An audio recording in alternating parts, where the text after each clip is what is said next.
start thinking, well, why God isn't being God the way that I want him to be God. So, I'm just not going to believe in him. Because if I were God, I wouldn't let anyone do this to a child. I wouldn't let anyone. It's like, yes, God acknowledges and knows that those things are evil. I'm going to place a verse up right here where the Lord talks about what will happen to a person if they harm a child. But God acknowledges these things, but you would know that if you read his word. See, the thing is that we want it to happen right away. Who are we to tell God who God should be and how he should move? We are the children. We are the sheep when it comes to following Jesus Christ. We don't control anything. And it just really blows my mind how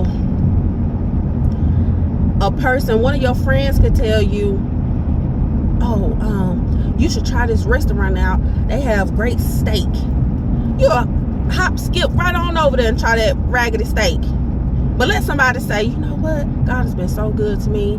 Even throughout this and that. He's been so good. He's allowed this and that. Well, I went through the same thing. It's like it's automatically just like disbelief instantly. That's that spirit that's in you. That's that spirit that's in you. That don't want you to try God.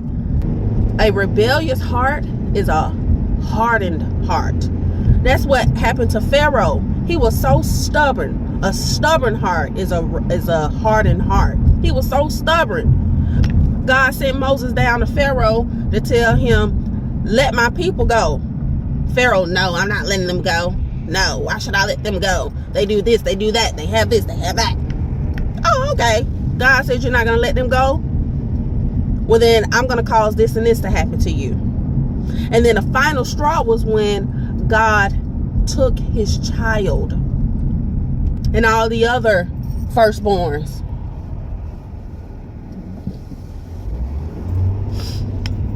But the children of God were saved by the blood of the Lamb. And so, it's like we got to soften our hearts. We have to. We can't walk around stubborn because God isn't moving the way that we want him to move and he's not doing the things that we want him to do.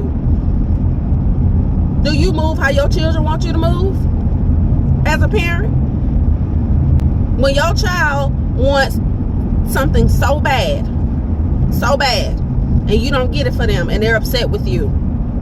Okay, well, I don't want you to be upset with me, so I'm gonna go ahead and get this for you. No, you parent. However you parent. God is our Father.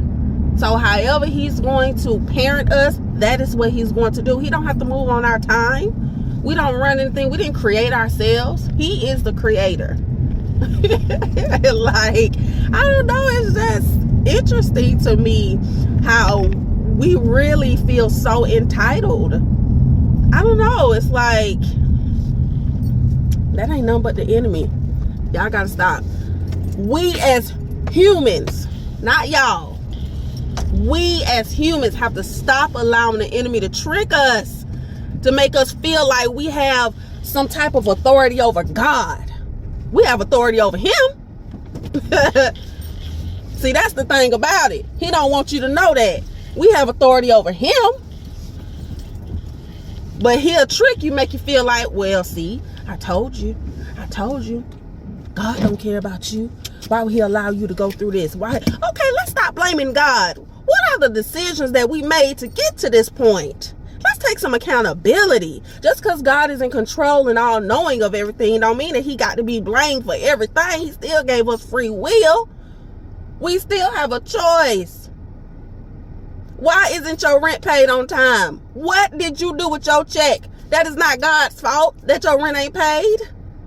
Woo-hoo. I'm about to get to going. Why is your car note not paid? That's not God's fault. What did you do with your check? Are you trying to keep up with the Joneses? That's why you don't have enough? You trying to keep up with the world status quo? That's why you don't have enough. That don't have nothing to do with God. God bless you with that job. So what have you done with your earnings? Okay? If you really want to get down to it, stop letting the enemy get in your ear. Take some accountability. But I'm going to turn it back around. Guess what? God still showed you grace and mercy and allowed that check to show up in your mailbox out of nowhere. God still showed you grace and mercy and allowed somebody to just randomly call you up and say, hey, God told me to give you this. God still showed you grace and mercy and you found the check or some cash somewhere on the ground. God still showed you mercy and your job came up with a bonus out of nowhere. It's not even the holidays and you got a bonus. But that's going to cover your rent. That's going to cover that car insurance. That's going to cover that daycare fee. That's the goodness of God. Even in our own self-destruction, God still shows us love. He still shows us mercy. Stop listening to what this word got to say. Take some accountability and read the word of God. Read the word of God. And at the end of the day, I'm going to say this and I'm going to get off of it. And yes, I am passionate because I see it all the time on social media. And I'm tired. It's tiring. It's tiring. It's tiring. And it's getting old. And I'm just going to say this, like I said, and I'm just going to get off of this. Reading the word of God is not to be motivated by how many blessings can you get. Reading the word of God or getting to know God or being a believer in Jesus Christ is not to see how you can reap and how you can benefit. The blessings are icing on the cake. The things of this world, material things that cannot save your soul, are blessings. That's the extra stuff that God allows us to, entertain and da-da-da.